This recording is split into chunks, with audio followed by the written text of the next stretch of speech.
우리 하나님의 말씀 봅니다. 하나님의 말씀은 신약성경 로마서입니다. 로마서 4장 1절로 우리 10절입니다. 로마서 4장 1절로 13절까지입니다. 주부를 참조하셔도 좋고요. 우리 신약성경 243페이지입니다. 찾으신 줄 알고 제가 한 절 읽고 여러분이 한 절 읽고 이 아침에 교독합니다. 4장 1절입니다. 그런즉 육신으로 우리 조상된 아브라함이 무엇을 얻었다 하리요. 2절 시작. 만일 아브라함이 행위로서 의롭다 하심을 얻었으면 자랑할 것이 있으려니와 하나님 앞에서는 없느니라. 성경이 무엇을 말하느냐. 아브라함이 하나님을 믿음에 이것이 저에게 의로 여기신 바 되었느니라. 일하는 자에게는 그 삭을 은혜로 여기지 아니하고 빚으로 여기거니와 이를 아니할지라도 경건치 아니한 자를 의롭다 하시는 이를 믿는 자에게는 그의 믿음을 의로 여기시나니. 일한 것이 없이 하나님께 의로 여기심을 받는 사람의 행복에 대하여 다윗의 말한 바 그 불법을 사하심을 받고 그 죄를 가리우심을 받은 자는 복이 있고 주께서 그 죄를 인정치 아니하실 사람은 복이 있도다 함과 같으니라. 그런즉 이 행복이 할례자에게는요 혹 무할례자에게도뇨 대저 우리가 말하기를 아브라함에게는 그 믿음으로 의로 여기셨다 하노라. 10절. 그런즉 이를 어떻게 여기셨느뇨? 할례시냐 무할례시냐? 할례시가 아니라 무할례시니라. 저가 할례표를 받은 것은 무할례시의 믿음으로 된 의를 인친 것이니 이는 무할례자로서 믿는 모든 자의 조상이 되어 저희로 의로 여기심을 얻게 하려 하심이라. 또한 할례자의 조상이 되었나니 곧 할례 받을 자에게뿐 아니라 우리 조상 아브라함의 무할례시에 가졌던 믿음의 자치를 좇는 자들에게도니라. 같이 읽습니다. 아브라함이나 그 후손에게 세상의 후사가 되리라고 하신 언약은 율법으로 말미암은 것이 아니요 오직 믿음의 의로 말미암은 것이니라. 아멘. 우리가 함께 읽은 로마 4장 1절로 13절 말씀을 통하여 그래도 행위가 아니라 믿음입니다. 그래도 행위가 아니라 믿음입니다. 우리가 지금 로마서를 나누고 있습니다. 꽃 중에 꽃이고 성경 중에 성경이란 로마서를 나누고 있는데 로마서의 중심 구절은 로마서 1장 16절로 17절입니다. 우리 같이 한번 읽어볼까요? 외워볼까요? 시작. 내가 복음을 부끄러워하지 아니하노니 이 복음은 모든 믿는 자에게 구원을 주시는 하나님의 능력이 됨이라. 첫째는 유대인에게요 또한 헬라인에게로다. 복음에는 하나님의 의가 나타나서 믿음으로 믿음에 이르게 하나니 기록된 바 오직 의인은 믿음으로 말미암아 살리라 함과 같으니라. 여기에 보면 사도 바울은 복음을 부끄러워하지 않는다 이렇게 이야기합니다. 복음이신 예수 그리스도를 부끄러워하지 않는데요. 왜냐하면 복음이 구원을 주기 때문이라는 겁니다.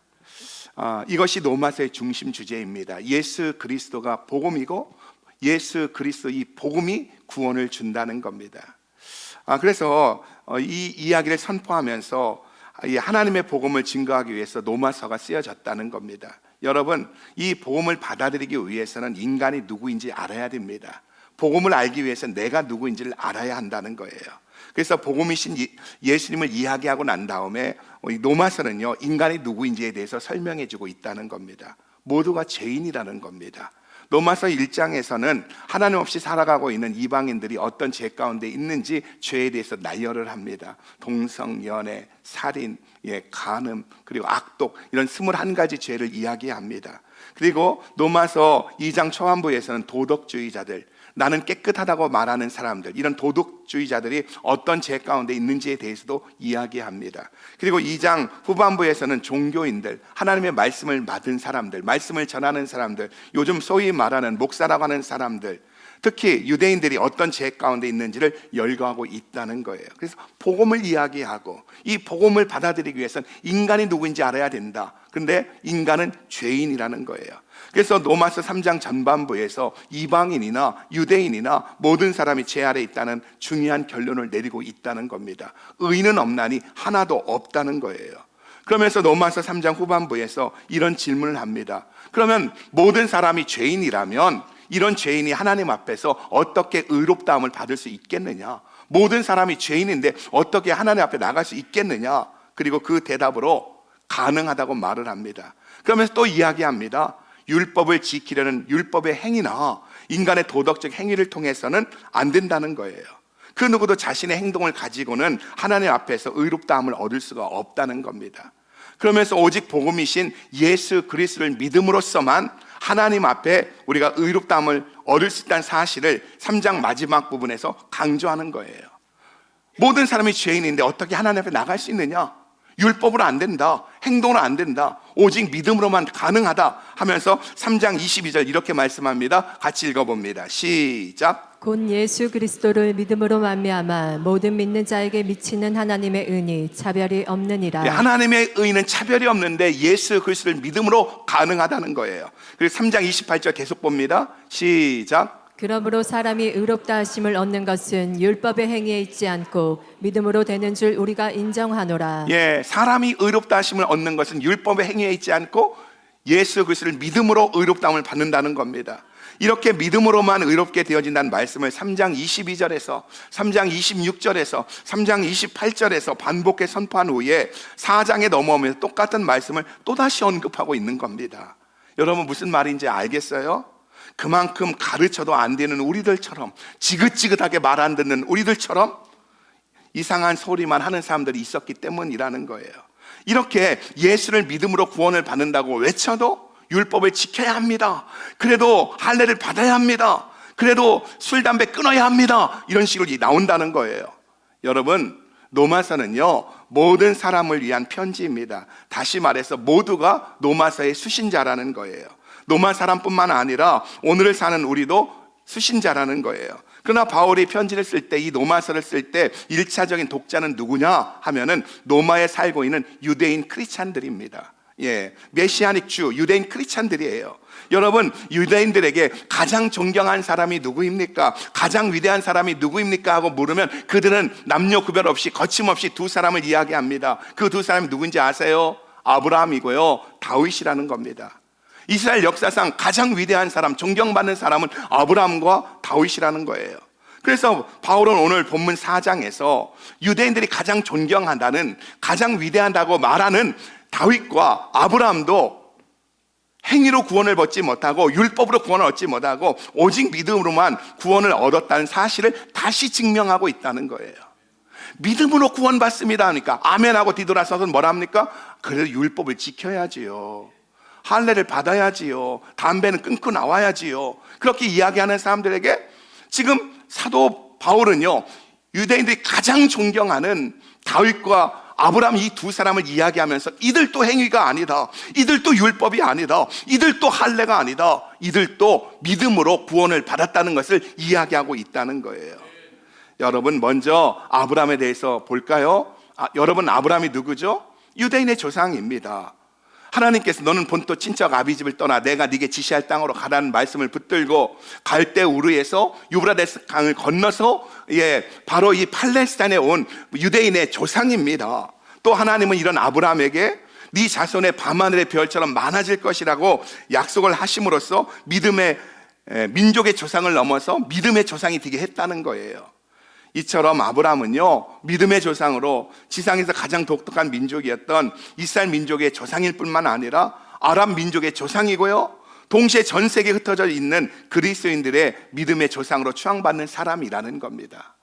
여러분, 아브라함이 누구라고요? 유대인뿐만 아니라 아랍 민족과 그리고 오늘날 예수 믿고 있는 저와 여러분까지도 믿음의 조상이라고 추앙하는 사람이라는 거예요. 2020년 퓨 리서치의 보고에 의하면은요, 전 세계 인구가 약 80억이랍니다.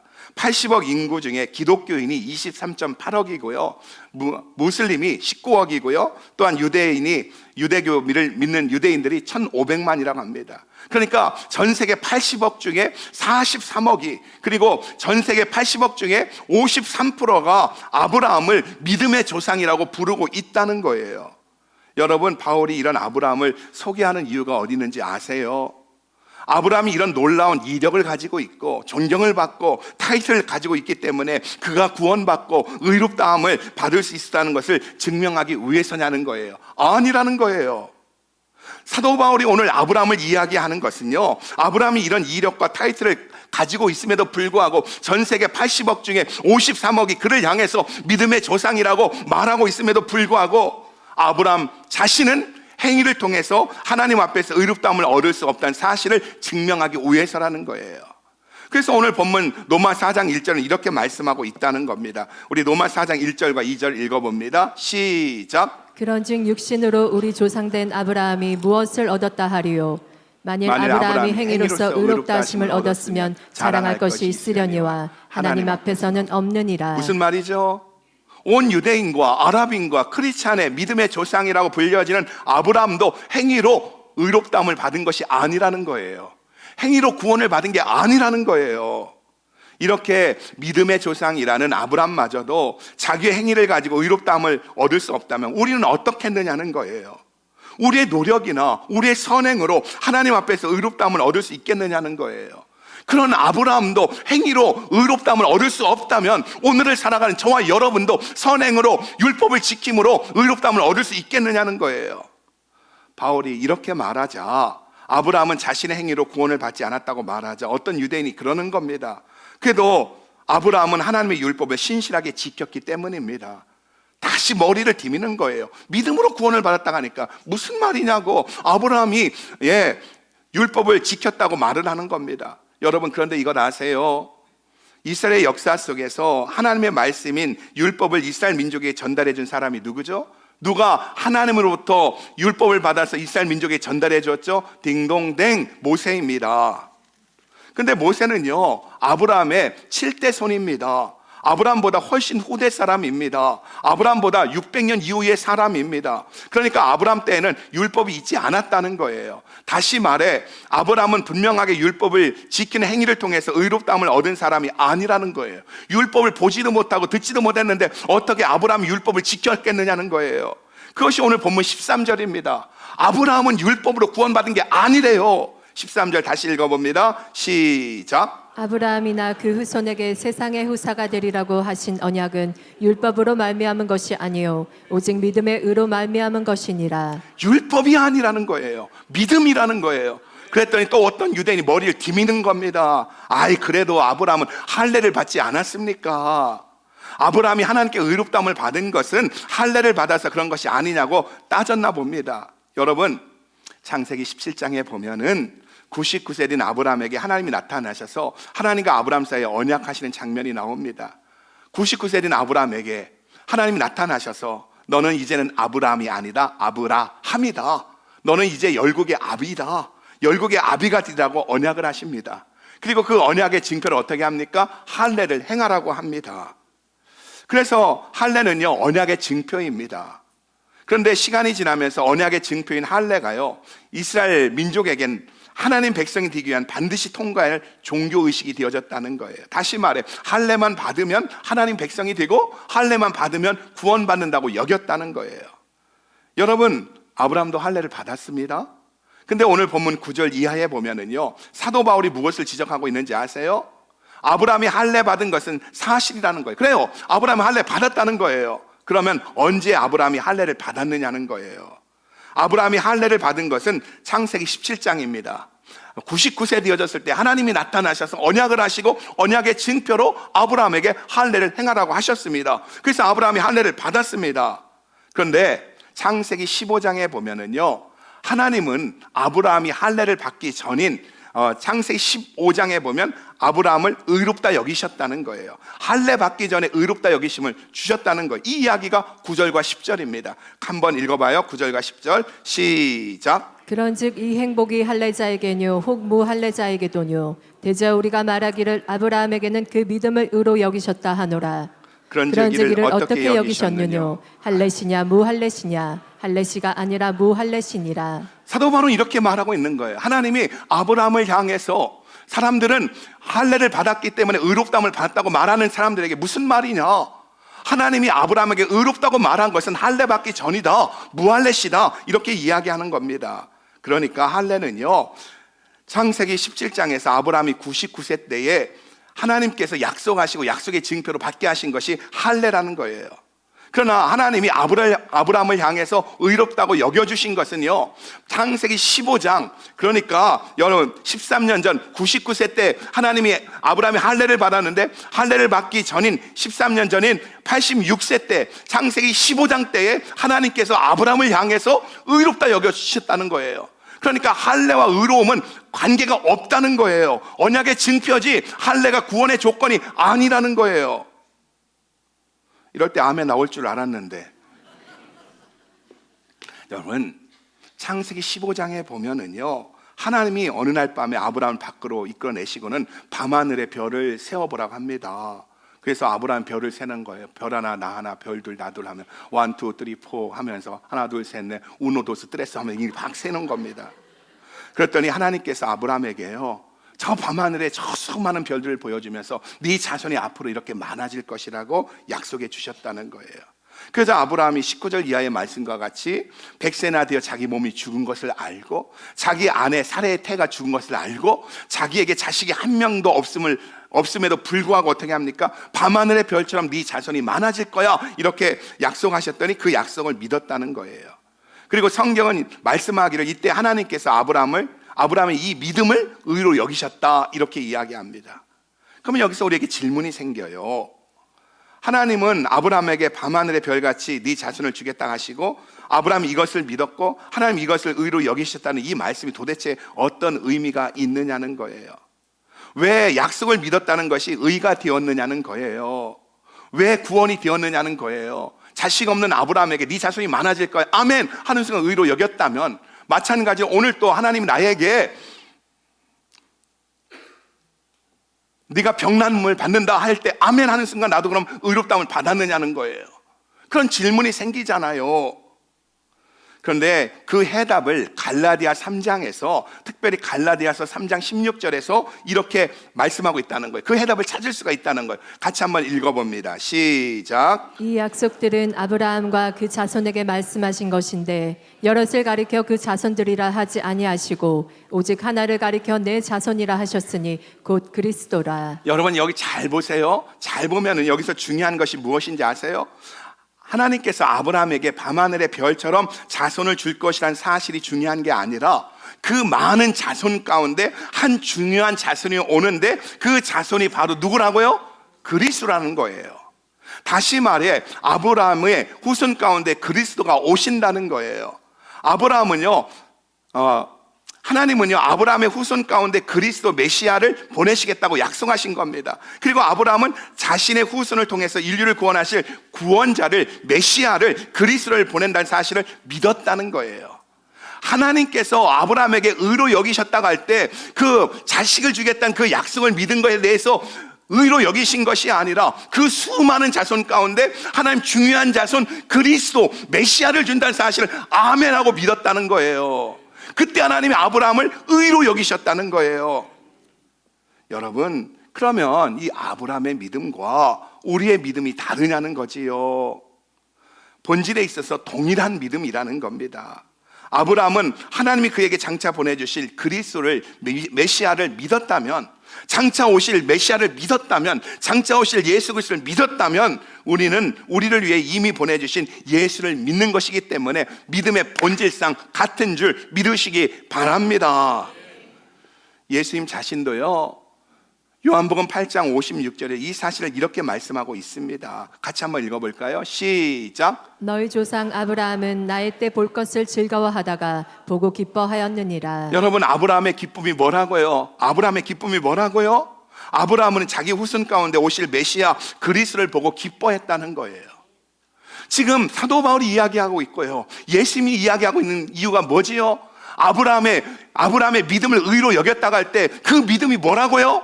바로 예수 그리스도를 믿을 때 하나님이 그것을 의로 여기신 줄 믿으시기 바랍니다. 단순히 자기 자손이 많아진다는 것을 믿는 믿음을 넘어서 자기 후손 가운데 인류를 구원할 그리스도가 오신다는 사실을 믿었다는 거예요. 복음이신 예수를 믿었다는 겁니다. 아브라함도 예수를 믿어 구원받은 줄 믿으시기 바랍니다. 그래서 아브라함의 믿음과 우리의 믿음은 본질적으로 같다는 거예요. 그래서 갈라디아 3장 7절에 보면은요, 사도 바울은 아브라함과 우리 사이에 약 6,000년이라는 시간적 차이가 있음에도 불구하고 바울은 이렇게 선포하고 있다는 거예요. 같이 한번 읽어봐요. 갈라디아 3장 7절입니다. 시작. 그런즉 믿음으로 말미암은 자들은 아브라함의 아들인 줄 알지어다. 우리가 누구라고요? 아브라함의 자손이라는 거예요. 아브라함의 아들들이라는 거예요. 여러분, 유대인인 아브라함과 한국 사람인 내가 무슨 상관이 있다는 거예요. 예, 코가 큰 아브라함과 코가 쑥 들어간 나와, 예, 유대인인 아브라함과 한국인인 내가 무슨 상관이 있겠느냐는 거예요. 근데 갈라디아 3장 7절에 보면 사도 바울은요, 갈라디아 교회에 편지를 쓰면서 믿음으로 말미암은 자들은 아브라함의 아들이라고 선포하고 있다는 겁니다. 왠지 아십니까? 아브라함이 그리스도를 믿었던 믿음이 우리에게도 있기 때문이라는 사실을 믿으시기 바랍니다. 아브라함은 오실 예수 그리스도를 믿었다면 우리는 오신 예수 그리스도를 믿음으로 믿음의 본질상 같기 때문에 아브라함은 우리의 믿음의 조상이 되는 줄 믿으시기 바랍니다. 그래서 아브라함이 매년 찬양할 때 믿음의 조상 아브라함은 그러기만 하지 마시고, 예, 진짜 아브라함이 믿음의 조상인 이유는, 저와 여러분의 믿음의 조상인 이유는 예수 그리스도라는 거예요. 아브라함은 오실 예수를 믿었다면 우리는 오신 예수를 믿었기 때문에 믿음의 본질상 같기 때문에 아브라함은 우리의 믿음의 조상이 된 줄 믿으시기 바랍니다. 여러분, 아브라함은요, 이스라엘 민족에 존경받는 사람임에도 불구하고, 조상이라고, 민족의 조상이라고 존경받는 사람에도 불구하고 그의 행함이 그를 구원할 수 없었다는 거예요. 그러나 아브라함이 그리스도 앞에 나왔을 때 하나님께서 주신 언약을 통해 구원자이신 예수를 믿는 믿음으로 말미암아 의롭다함을 얻을 수 있었던 것처럼 우리 또한 예수 그리스도를 믿음으로 의롭다함을 얻을 수가 있다는 사실을 믿으시기 바랍니다. 여러분, 다시 말합니다. 율법이 아니에요. 할례가 아니에요. 여러분, 행위가 아닙니다. 우리의 구원은 믿음인 줄 믿으시기 바랍니다. 우리 교회 어느 자매님이 나오셨어요. 우리 교회 나오기 전에 교회 한 번도 안 다니시던 분인데 교회에 나오셨습니다. 그리고 어렵게 신앙생활 하다가 어느 날 몇 개월이 지나 저에게 얘기하는 거예요. 교회에 와서 자기 너무나 힘들었다는 거예요. 와서 보니까 참 열심히 사람들이 많다는 거예요. 저렇게 열심히 기도하고 저렇게 열심히 예배하고 헌신하고 봉사하고 그리고 또한 이렇게 헌금도 하고 그런 모습을 보니까 자기는 아무것도 아닌 것 같더래요. 하나님이 쫙 줄을 세워놓으면 1번, 2번, 3번, 4번 하고 자기가 맨 꼴찌일 것 같더라는 거예요. 자기에게 순서가 안 올 것 같더라는 거예요. 저렇게 열심히 사람들이 많은데 나는 꼴찌구나 하는 생각이 들더라는 거예요. 그래서 내가 교회 다녀야 될까 말까 고민했다는 거예요. 근데 이 자매가 어느 날 복음을 들은 겁니다. 구원은 행위가 아니라 믿음이라는 것, 율법이 아니고 할례가 아니고 믿음이라는 이 메시지를 들은 거예요. 그러다 그 순간 확 구원의 확신이 오면서 깨달아진 게 있는 겁니다. 아, 하나님은 이런 행위를 통해 구원하는 것이 아니라 믿음이구나. 그럼 나도 하나님 앞에 갈 수 있구나. 나도 하나님의 자녀가 될 수 있구나. 나도 하나님과 함께 할 수 있구나. 이 사실이 깨달아지더라는 거예요. 아멘. 사도 바울은 이처럼 아브라함을 통하여 행함이 아니라 믿음으로 의롭다 하심을 얻을 수 있다고 선포한 후에 또 하나의 케이스로 다윗에 대해서 이야기하고 있다는 거예요. 여러분, 서두에도 나누었지만 이스라엘 역사에 두 개의 봉우리가 있다면 하나는 아브라함이고 하나는 다윗입니다. 아브라함이 믿음의 조상이라면 다윗은요, 건국의 아버지고요, 메시아 족보의 출발이라는 겁니다. 그래서 신약성경의 시작인 마태복음 1장 1절 뭐라고 시작하죠? 아브라함과 다윗의 자손 예수 그리스도의 세계니라. 예, 여러분, 다윗이 누구죠? 아브라함이 믿음의 조상이라면은요, 다윗은 건국의 아버지입니다. 그래서 이스라엘 민족을 상징하는 것이 바로 다윗의 별이에요. 그래서 이스라엘 가보세요. 이스라엘 곳곳에, 이스라엘 국기에도 다윗의 별이 있고요, 휘당에도 여러 곳에 다 별이 있습니다. 한번 이스라엘 국기 한번 보여주시겠습니까? 이게 이스라엘 국기입니다. 예, 이스라엘 국기의 중앙에는 다윗의 별, 건국의 아버지를 상징하는 다윗의 별이 있고요. 그리고 위로 파란 줄, 아래로 파란 줄입니다. 이들의 정체성입니다. 이들이 정체성은 무엇입니까? 히브리인입니다. 물을 건너온 자입니다. 예, 아브라함은 유브라데스 강을 건너왔고 자기의 조상들은 바로 애굽에서 홍해를 건너왔다고 해서 유브라데스 강과 바로 이 홍해를 상징하는 두 개의 줄이 있고요. 가운데에 다윗의 별, 자기들의 그 다윗의 별, 건국의 아버지를 상징하고 있다는 거예요. 이런 다윗의 별이요, 이스라엘 국기에도 있고요, 시나고게에도 있고요, 국회의사당에도 있고요, 모든 곳에 가는 곳마다 다윗의 별을 새겨놓았다는 거예요. 무슨 말입니까? 이처럼 다윗은요, 건국의 아버지라는 거예요. 또 다윗은 흩어진 12지파를 하나로 묶고 이스라엘을 하나로 통일했던 위대한 왕입니다. 그리고는 하나님의 약속하신 땅을 차지한 사람이 다윗입니다. 북부 레바논 산맥에서 남부 저 시내 광야까지, 그리고 서쪽으로 대해 바로 지중해로부터 동쪽 유브라데스 강까지 하나님이 약속하신 그 모든 땅을 암몬으로부터 모압으로부터 블레셋으로부터 빼앗아 이스라엘 역사상 최고의 전성기를 만든 사람이 바로 다윗입니다. 그는 또 우리가 잘 알듯이 금요예배 나누었듯이 왕이 되자마자 제일 먼저 한 게 뭐지요? 여부스 민족이 살고 있는 시온 산성을 뺏은 후에 그 언약궤를 가져다가 그곳을 예루살렘으로 칭하고 정치적, 종교적 수도로 삼은 사람이 바로 다윗이기도 합니다. 또 다윗은 시인으로요, 시편 150편 중에서 73편을 다윗이 썼다는 거예요. 그래서 우리의 가슴을 뛰게 하고 또 우리로 하여금 상처를 치유하는 시편의 대부분이 다윗의 시라는 이름이 붙어 있다는 거예요. 이처럼 다윗이 누구입니까? 건국의 아버지입니다. 위대한 왕입니다. 시인입니다. 여러분, 왜 다윗을 이렇게 소개하고 있는지 아세요? 다윗이 건국의 아버지이고 위대한 왕이고 엄청난 시인이기에 하나님 앞에서 의롭다함을 얻은 것을 증명하기 위해서입니까? 아니라는 거예요. 반대라는 거예요. 이렇게 존경받아 마땅한 다윗도 그 행함과 업적으로는 하나님 앞에 설 수가 없다는 사실을 말하기 위해서라는 거예요. 다시 말합니다. 건국의 아버지고요, 위대한 왕이고요, 그리고 또한 영감 있는 시편을 쓴 시인이라 할지라도 다윗도 역시 하나님 앞에서는 불법의 사람이고 죄인이었다는 거예요.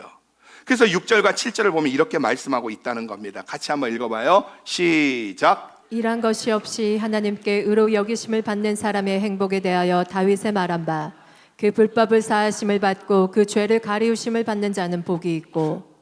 다윗이 말하고 있는 행복이 뭐라고요? 복이 어디서 온다고요? 불법의 사하심을 받고 죄의 사라짐을 받은 사람, 이 사람이 죄가 가리워지고 죄가 사함을 받은 사람이 행복하다고 말씀하고 있다는 거예요. 이 부분은 시편 32편의 다윗의 고백을 이용한 겁니다. 여기에 보면 다시 말합니다. 누가 행복한 사람이라고요? 불법의 사함을 받고 그 죄를 가리우심을 받은 자가 행복한 사람이라고 말씀하고 있다는 거예요. 여러분, 여기에 보면 불법과 죄란 말이 나옵니다. 무슨 말이죠? 다윗 자신도 하나님 앞에서는 불법의 사람이고 죄인이었다는 거예요. 여러분, 다윗의 생애 가운데 가장 행복했던 순간이 어느 때라고 생각합니까? 만약 다윗이 여기 있다면, 다윗 선생님, 다윗 왕이요, 당신에게 가장 행복했던 순간이 언제입니까? 하고 우리가 묻는다면 다윗이 뭐라고 대답할까요? 어린 나이에 자기 민족을 쳐들어온 골리앗을 물맷돌 3개로 쓰러뜨리고 골리앗의 칼을 뽑아서 그 골리앗의 머리를 내동댕이 쳤던 그 순간, 그래서 사람들이 환호성을 지르며 여자들이 노래하기를 다윗이 죽인 자는 만만이고 사울이 죽인 자는 천천히라고 그랬을 때, 그때 그 순간이 가장 행복했느냐는 거예요. 아니면 10년 이상 사울 왕에게 쫓기다가 망명생활을 떨쳐버리고 이스라엘을 통일하고 왕으로 기름 부음을 받았을 때인가? 아니면 그렇게도 원했던 여자와 결혼했던 그 순간인가? 그러나 본문은 아니라는 거예요. 골리앗을 쓰러뜨렸을 때도, 이스라엘 왕이 되었을 때도, 자기가 원하는 여인과 결혼했을 때도 아니라는 거예요. 우리가 다윗의 행복을 이해하기 위해서는요, 다윗의 실수와 아픔을 이해해야 합니다. 다윗은 내면적으로 볼 때 불행한 사람입니다. 외면적으로는 건국의 아버지입니다. 위대한 왕입니다. 시인입니다. 모든 사람에게 존경받고 모든 사람에게 위대하다고 칭찬을 받는 사람임에도 불구하고 그는 내면적으로 불행했던 사람이라고 스스로 고백하고 있다는 거예요. 사람들은 자기를 향해서 위대한 왕이다, 건국의 아버지다 박수를 쳐주는데 자기 마음은 어떻다고요? 너무나 불행한 사람이었다는 거예요. 이런 불행은 어느 날 한 사건에서 시작됩니다. 사무엘하 11장에 보면은 다윗이 왕이 되어 전쟁마다 승리합니다. 여부스 민족을 쳐부수고 블레셋을 쳐부수고 가는 곳마다 승리합니다. 그러다 보니까 이제는 전쟁터에 직접 나가지 않아도 승리합니다. 자기의 부하 요압 장군이 나가서 진두지휘해서 모든 전쟁에 승리합니다. 이제 암몬과 전쟁이 있는 날이었습니다. 그래서 암몬과의 전쟁을 앞두고 군사들을 보냅니다. 요압을 중심으로 군사들을 보내고 다윗은 낮잠을 자고 침상에 일어나 저녁쯤에 옥상을 거니는 거예요. 낮잠 자고 일어나, 퍼질러 자다가 일어나 옥상 위를 거니는 겁니다. 근데 아래를 보았던 한 여인이 목욕을 하고 있는 거예요. 나체를 보자마자 음욕이 생기는 겁니다. 불러옵니다. 간음을 합니다. 잠자리를 갖습니다. 잠자리를 가진 후에 물어보니까 자기의 충신 우리아의 아내 밧세바라고 하는 겁니다. 얼마나 음욕이 꿈틀거렸던지 신상 조사도 하지 않고 간음부터 한 겁니다.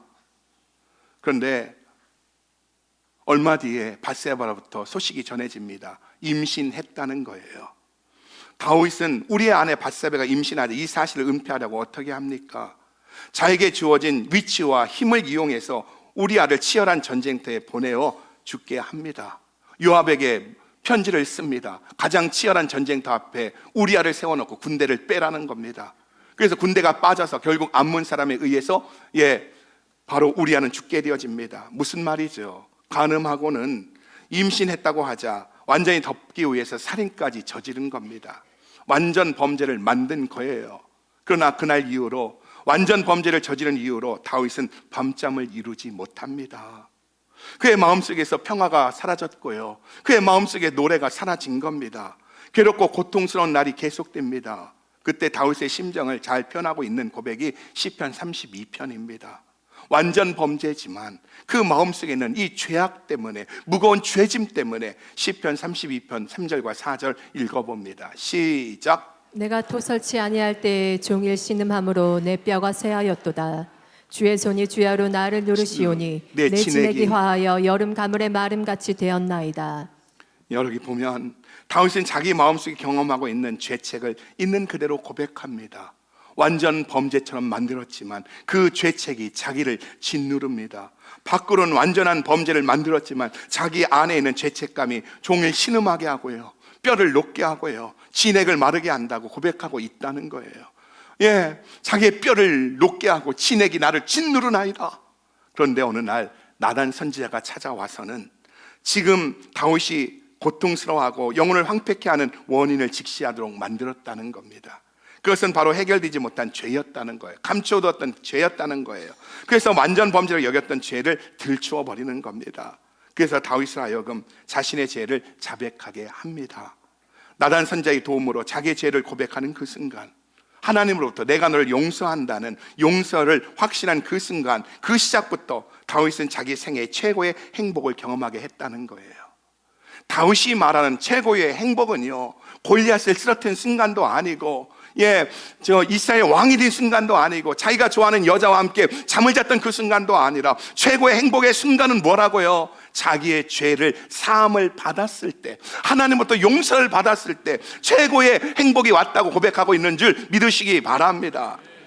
그 행복에 대한 고백이요, 시편 32편에 기록되어 있는데, 시편 32편은 이렇게 시작합니다. 1절입니다. 같이 읽어봐요. 시작. 허물의 사함을 얻고 그 죄의 가리움을 받는 자는 복이 있도다. 누가 복이 있다고요? 누가 행복하다고요?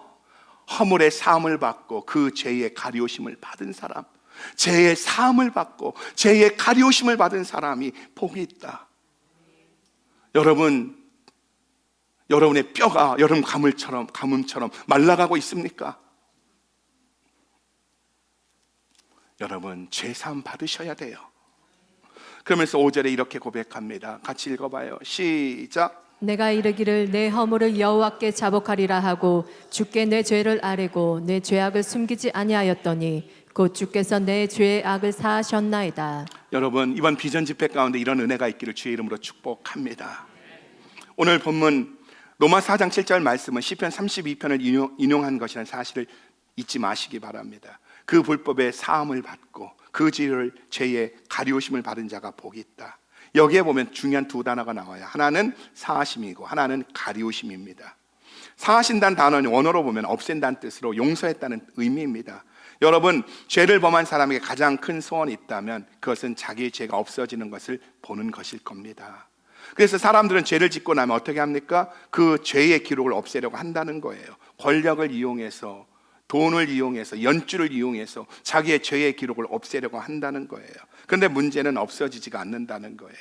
권력을 이용하고 돈을 이용해서 죄의 흔적을 없애려고 하지만 그 문서상은 없어지는지 몰라도 내 안에 있는 죄의 자국은 없어지지 않는다는 거예요. 여기에 인간의 갈등이 있는 거예요. 그 다음 중요한 단어가 가리우심입니다.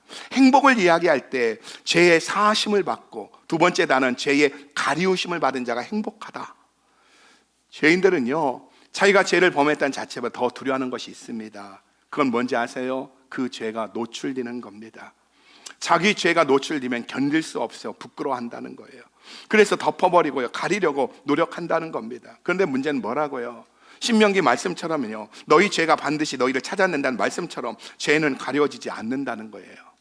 지금 한국을 보세요, 미국을 보세요, 정치인들을 보세요, 청문회를 보세요. 그 죄를 가리려고 얼마나 애를 썼는데 그 자리에 다 들추어지는 바람에 얼마나 창피함을 당하고 있습니까? 여러분, 그런데 절대로 가릴 수 없고 없앨 수 없는 내 죄를 하나님께서 없애주시고 가려주신다면 얼마나 기쁜 소식이겠느냐는 거예요. 다윗이 지금 그 얘기를 하고 있는 거예요. 진짜 행복이 뭐냐? 진짜 복이 뭐냐? 죄의 사함을 받고 죄가 가리움을 받는 것이다. 이스라엘 민족에게 1년 중 가장 뜻깊은 날이 7월 10일 속죄일입니다. 7월 1일은 유대의 달력으로 첫 해를 알리는 나팔절입니다. 나팔을 울립니다. 새해라는 거예요. 새 시작이라는 거예요. 그리고 7월 10일에 속죄일이고요, 7월 15일부터 장막절, 그래서 초막을 짓고 그 안에 들어가서 하나님을 노래하고 하나님을 예배하고 찬송합니다. 근데 여러분 그걸 아십니까? 새해가 되어지는 날파절이 있기 위해서는, 그리고 또한 장막절이 있기 위해서는 바로 7월 10일에 있는 속죄일이 있어야 된다는 거예요. 속죄일이 없이는 우리 인생에 나팔절이 있을 수 없고, 속죄일이 없이는 우리 인생에 장막절이 올 수 없다는 거예요. 이 속죄일에 하나님은요, 내 죄를 넘어 모든 인류의 죄를 완벽하게 처리하는 상징적인 사건을 이스라엘 민족에게 하게 하십니다. 두 가지를 하게 하십니다. 내 죄가 사하심을 받고 내 죄가 가리우심을 받았다는 사실을 보여주시기 위해서 하나님이 상징적으로 하는 것이 두 가지가 있다는 거예요. 해마다 속죄일이 되면 제사장은 두 가지 일을 합니다. 하나는요, 염소 한 마리를 선택하는 겁니다. 이 염소를 아사셀이라고 합니다. 아사셀 염소라고 합니다. 그러면 대제사장은 선택된 이 아사셀 염소 머리에 손을 얹고 안수를 합니다. 여러분, 대제사장이 안수했다는 뜻이 뭐지요? 이스라엘 백성들의 모든 죄가 이 아사셀 염소에게 옮겨졌다는 표시입니다. 지난 1년간 이스라엘 백성들이 지었던 모든 죄가 대제사장이 아사셀 염소에게 안수하는 그 순간 민족의 모든 죄가, 대제사장의 죄가 바로 이 아사셀 염소에게 옮겨졌다는 거예요. 그런 다음에 이 염소를 어디로 끌고 가는지 아십니까? 안수한 다음에 광야로 끌고 갑니다. 광야도 보통 광야가 아니라 칠부 능선이 있는 깊고 깊은 광야, 표범이 살고 늑대가 사는 광야, 아무도 돌아올 수 없는 광야, 그 무엇도 살아서 돌아올 수 없는 이 광야로 이 염소를 끌고 간다는 거예요. 그리고 그 광야에, 칠부 능선의 깊고 깊은 광야에 이 염소를 풀어놓습니다. 그러면 이 아사셀 염소가요, 광야 속에 음매하고 걸어갑니다. 어디론가 향하여 갑니다. 그러면 이스라엘 민족은요, 광야 가운데 사라져가는 염소의 시선을 떼지 않습니다. 그러다가 이 염소가, 아사셀 염소가 자기의 시야에서 사라지는 순간, 이스라엘 민족의 시야에서 사라지는 순간 함성을 지르고 춤을 춥니다. 왠지 아세요? 죄를 지고 가는 염소의 모습 속에서 자신의 죄가 없어지는 것을 보았기 때문입니다. 성경은 이 아사셀 염소가 예수 그리스도라고 말씀하고 있는 줄 믿으시기 바랍니다. 예수님이 십자가 위에서 저와 여러분의 모든 죄, 과거의 죄, 현재의 죄, 미래의 죄까지 모두 사하신 줄 믿으시기 바랍니다. 그리고 속죄일에 제사장은 또 하나의 중요한 일을 합니다. 이번에는 양 한 마리를 가지고 성막 안으로 들어가서는 번제단 앞에서 목을 끊고 피를 빼 담고 어떻게 합니까? 각을 떠 잡습니다. 그리고 그 피를 가지고는 성소를 거쳐 휘장을 열고 지성소 안에 들어가 언약궤 앞에 서게 됩니다. 자, 여러분, 언약궤가 뭐죠? 언약궤는 상자입니다. 박스입니다. 근데 이 상자에는 뚜껑이 있다는 거예요. 그 뚜껑의 이름이 뭐냐? 바로 시은 자, 멀시쉿, 바로 은혜의 보좌라고 한다는 겁니다. 근데 이 언약궤 안에는 무엇이 들어있는지 아세요? 이스라엘 백성들 가운데 종종 언약궤 속을 들여다보고 싶은 충동을 받던 사람들이 있었습니다. 예. 그런데 누구를 막론하고 언약궤 안을 들여다본 사람은 죽임을 당했다는 거예요. 이 이야기가 베세메스 사람들의 이야기입니다. 블레셋 지역에서 언약궤가 돌아오자 너무 궁금해 뚜껑을 열어보는 그 순간 5만 70명이 그 자리에서 즉사했다는 거예요. 여러분, 왜 언약궤 속을 들여다보면 죽는지 아세요? 언약궤 속에 있는 세 가지 때문입니다. 한번 보여주시겠습니까? 여러분, 이게 언약궤고요. 언약궤 뚜껑을 덮고 있는 이걸 시은 자, 멀시쉿이라고 하는데 두 그룹이, 금으로 된 두 그룹이 날개를 맞닿아 있고요. 이 뚜껑이 언약궤를 덮고 있다는 거예요. 근데 이 언약궤 속에는 뭐가 있느냐? 만나 항아리가 있고요, 십계명의 두돌비가 있고요, 아론의 쌍난 지팡이가 있다는 겁니다. 만나 항아리와 십계명의 두 돌비와 아론의 쌍난 지팡이가 이 안에 있는데 이것을 바로 씌은 자, 멀시싯이 덮고 있다는 거예요. 자, 여러분, 십계명의 두 돌비는 무엇을 상징합니까? 하나님의 계명에 불순종한 이스라엘 백성의 죄를 보여주고 있다는 거예요. 하나님은 모세를 통해 이스라엘 백성에게 이야기합니다. 계명을 줄 터인데 계명을 지키겠느냐? 예스. 그래갖고 모세를 시내산에 불러서 40일 동안 그 시내산에 머물면서 계명을 주십니다. 근데 이스라엘 백성은 그 땅 아래서 뭐 합니까? 40일 동안 그 언약궤를 기다리며 어떻게 합니까? 황금 송아지를 만들고 우상을 숭배하고, 그리고 또한 애굽으로 돌아가자고 반란을 일으키고, 그런 모습을 보면서 산에서 내려온 모세가 이 두들비를 들고 내려온 모세가 그걸 보고 어떻게 합니까? 너무나 황당해서 그거를 집어 던져 깨져버립니다. 바로 이 십계명의 두들비는요, 하나님 말씀에 불순종한 죄를 보여주고 있다는 거예요. 아론의 쌍난 지팡이는 무엇입니까? 하나님의 권위 앞에 거역하고 도전했던 불순종의 죄를 보여주고 있다는 거예요.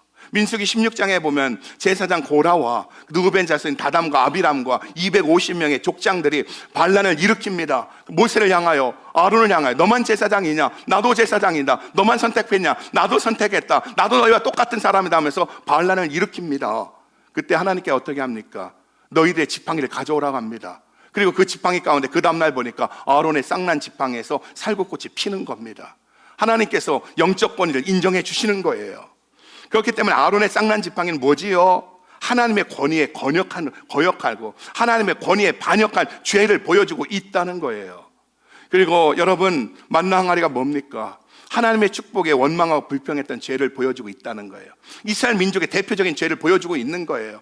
하나님께서 만나를 주셨을 때 만나를 맛보고 난 그들이 했던 말이 뭐지요? 꿀 섞은 과자 맛이라고. 와, so delicious. 꿀 섞은 과자 맛이요. 막 그랬는데 어떻게 합니까? 시간이 지나면서 어떻게 합니까? 기름 섞은 과자 맛이라더니 나중엔 뭐라고 말합니까? 이것이 정력을 쇠하게 한다고. 맛대가리 없는 이것이 정력을 쇠하게 한다면서 하나님이 주신 축복을 가지고 원망하고 장난칩니다. 근데 우리가 그렇지 않습니까? 뭐 깊게 생각할 필요 없이 처음 여러분 아내를 만났을 때, 남편을 만났을 때 하나님이 나를 만나게 한 축복이라고 하다가 5년 살고 10년 살더니 저 인간 때문에 내 인생이 망쳤다고 하고 있는 그런 이 만나 항아리는 아니냐는 거예요.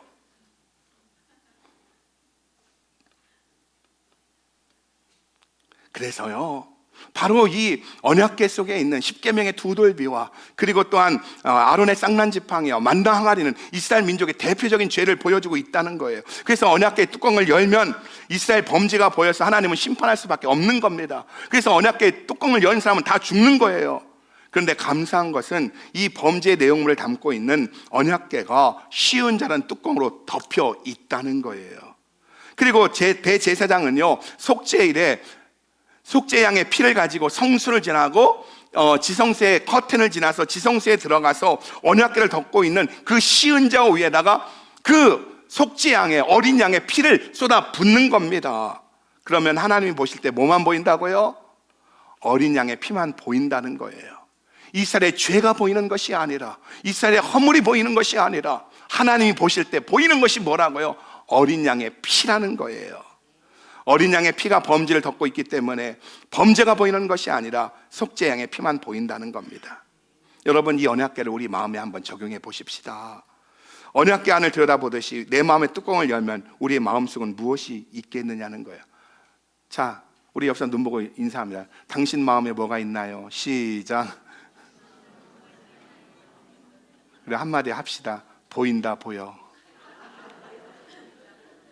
여러분, 만약에 우리의 마음의 뚜껑을 열고 본다면 어떻습니까? 이스라엘 백성들과 똑같이 하나님의 말씀을 깨뜨린 죄가 보이고요, 하나님의 권위를 냉소적으로 했던 죄가 보이고요, 하나님의 축복을 원망과 불평으로 바꾸고 있는 죄가 보인다는 거예요. 그래서 하나님이 진노할 수밖에 없다는 겁니다. 그런데 이런 내가 예수님을 의지하고 예수 그리스도의 죽으심을 믿을 때 하나님은 무엇을 보느냐는 거예요. 우리의 죄를 보는 것이 아니라 하나님은 예수의 피만 보신다는 것을 믿으시기 바랍니다. 이것이 죄가 가리움을 받은 자의 축복인 줄 믿으시기 바랍니다. 그래서 다윗은 고백하는 거예요. 내 인생에 행복했던 그 순간은 왕이 되어졌을 때도 아니고, 내가 사람들부터 칭찬을 받을 때도 아니고, 내가 가장 행복했던 순간은 내 죄가 가리우심을 받았을 때니라. 그래서 여러분, 보혈 찬양하면 능력이 나타나는 겁니다. 예, 여러분, 보혈 찬양을 많이 하면 질병이 떠나고요, 보혈 찬양하면 귀신이 떠나고요, 보혈 찬양하면은요 성령의 기름 부음이 있는 줄 믿으시기 바랍니다. 여러분, 내 자신이 예수의 피로 가리워졌다는 사실을 믿으시는지요? 우리의 행위가 아닙니다. 우리의 노력이 아닙니다. 오늘 예수의 피가, 우리가 예수를 믿는 그 순간 예수의 피가 나를 덮어서 하나님이 보실 때 나를 향해서 예수 피만 보이는 줄 믿으시기 바랍니다. 제가 미국에 와서 신방 목사로 사역할 때 함께 사역했던 김광자 전사님분이 계십니다. 이분이 사역하다가 어느 날 병원에 갔더니 암이래요. 위암이래요. 급속도로 진행되어져서 이제 임종을 눈앞에 두게 되어졌습니다. 그래서 임종을 제가 지키게 되어졌어요. 공교롭게도 그날이 주일 2부 예배 시간이라 아무도 올 수 없어서 제가 권사님 두 분과 함께 우리 전사님의 임종을 지키게 되어졌습니다. 근데 전사님이 임종을 눈앞에 뒀는데 너무나 얼굴이 무거워요. 힘들어 보입니다. 그래서 이 전사님을 위로해야 되겠다 싶어서 제가 이런저런 얘기 많이 했습니다. 예, 전사님 살아계시는 동안에 교회를 잘 지켜주셔서 교회가 여기까지 오게 해주신 것 감사해요. 이렇게 했는데 얼굴에 미동도 없습니다. 그래서 또 자녀들을 칭찬했습니다. 자녀들 잘 양육해서 이 미국 땅에 의사도 만드시고 전사님 너무너무 수고했습니다. 미동도 없습니다. 아무리 칭찬해도 평강이 없는 겁니다. 그러다가 제가 이런 말을 했어요. 전사님, 예수님이 전사님을 위해 죽으셨습니다. 그래서 전사님의 죄가 사해지셨습니다. 예수의 피가 전사님의 죄를 사했습니다. 이제 주 안에서 평안이 안기시길 바래요 라고 말하자 그 굳었던 얼굴이 풀어지면서 환한 미소를 지으면서 평강이 깃드는 모습을 보았습니다. 여러분은 십자가 위에서 나의 죄를 위해 죽으시고 보혈을 흘려주신 예수님을 통해서 얻는 이 놀라운 행복을, 평안을, 기쁨을 아시는지요? 구원은 죄인인 내가 창조주 하나님과 교제하는 것이고 함께하는 것이라 하겠습니다. 다시 얘기합니다. 구원은 죽어 천국 가는 거 맞습니다. 그러나 구원은 그 이전에 뭡니까? 죄인인 내가 창조주 하나님과 하나가 되는 겁니다. 다시 말해요. 구원은 10원에서 1원 뺀 게 구원이 아니라 죄인인 내가 하나님과 하나가 될 수 있는 것, 이게 구원인 줄 믿으시기 바랍니다. 그런데 죄인인 내가 하나님과 하나가 되기 위해서는 두 가지 조건이 있어야 합니다. 하나님은요 죄인과 함께 할 수 없습니다. 그래서 죄사함이 있어야 된다는 거예요. 그래서 하나님의 아들 예수가 이 땅에 오셔서 십자가에서 우리의 죄를 사하신 줄 믿으시기 바랍니다. 그리고 또한 우리가 하나님과 하나가 되기 위해서는 의롭다함을 받아야 한다는 거예요. 예수님께서 우리를 위해 죽으시고 피 흘리심으로 말미암아 예수의 피가 우리를 덮고 있기 때문에 하나님 우리를 볼 때 의롭다 여기시는 줄 믿으시기 바랍니다. 하나님의 아들 예수가, 죄가 없으신 예수가 내 죄를 지시고 죽으심으로 내 죄를 사해 주셨고 그 흘리신 피가 나를 덮어주셔서 하나님 볼 때 실패하고 범죄한 나를 보는 것이 아니라 예수의 피로 덮인 나를 본다는 사실을 믿으시기 바랍니다. 저는 이번 비전 집회가요, 금요일부터 있는 이번 비전 집회가 이런 죄사함의 기쁨 속에서, 행복 속에서 하나님과 하나가 되는 귀한 집회가 되기를 축복합니다. 단순히 10일간의 집회를 참여해서 문제 해결받고 응답받는 것이 아니라 사업 잘 되고 병 고침 받는 그것을 뛰어넘어서 예수님이 아세셀 염소처럼 내 죄를 사해 주시고 속죄의 양처럼 피를 나로 덮어주셔서 내가 하나님께 나갈 수 있고 내가 하나님과 하나가 될 수 있다는 사실의 기쁨으로, 행복으로 비전 집회에 참석하다 보니까 하나님과 온전히 하나가 되어 진정한 행복을 누리게 되는 이번 집회가 되어지길 주님의 이름으로 축복합니다. 성경에 보면은요, 죽음을 맛보지 않고 하나님 앞에 들림을 받은 사람이 두 사람이 나옵니다. 하나는 엘리야고요, 하나는 에녹입니다. 근데 여러분, 에녹이 어떻게 하나님 앞에 들림 받은 줄 아세요? 이 이야기를 잔매기 목사님 강해서에서 참 재밌게 표현을 했어요. 날마다 하나님이 에녹의 집에 마실 왔대요. 놀러 오셨대요. 아침마다 오셨대요. 와서 에녹과 같이 막 커피도 마시고 막 이렇게 스테이크도 구워서 먹고 막 하면서 하나님이 하루 종일 보내다가 가시는 거예요. 저녁 때 에녹 나 간다? 그러면 에녹이 나와서 배웅을 해주는 거예요. 근데 배웅할 때 떨어지기가 싫어가지고 어떻게 합니까? 좀 더 이야기 나누고 싶어서 좀 더 가고, 그리고 이러다가 보고 이 하루 지나고 이틀이 지나고 계속 이렇게 예수님 하나님 맨날 오셔서 마시러 오셔서 같이 이렇게 보내시다 가실 때마다 그래서 계속 배웅을 해주다 보니까 어느 날도 그날도 막 이런 얘기 저런 얘기, 휴선 순복기 이번 비전 집회한데 거기 대박 터질 거야 막 그러면서 그런 얘기를 하면서 막 가시는 거예요. 가다 보니까 한참 가다 보니까 에녹이 딱 돌아보니까 너무 많이 온 거예요. 그래서 하나님께 이렇게 얘기했대요. 하나님, 내 집보다 하나님 집이 더 가깝네요. 그랬대요. 그랬더니 하나님이 그러시더래요. 야, 내 집이 더 가깝네. 그냥 우리 집 가자 해서 데리고 갔대요. 여러분, 진짜 예수 그리스도의 피로 아사셀 염소의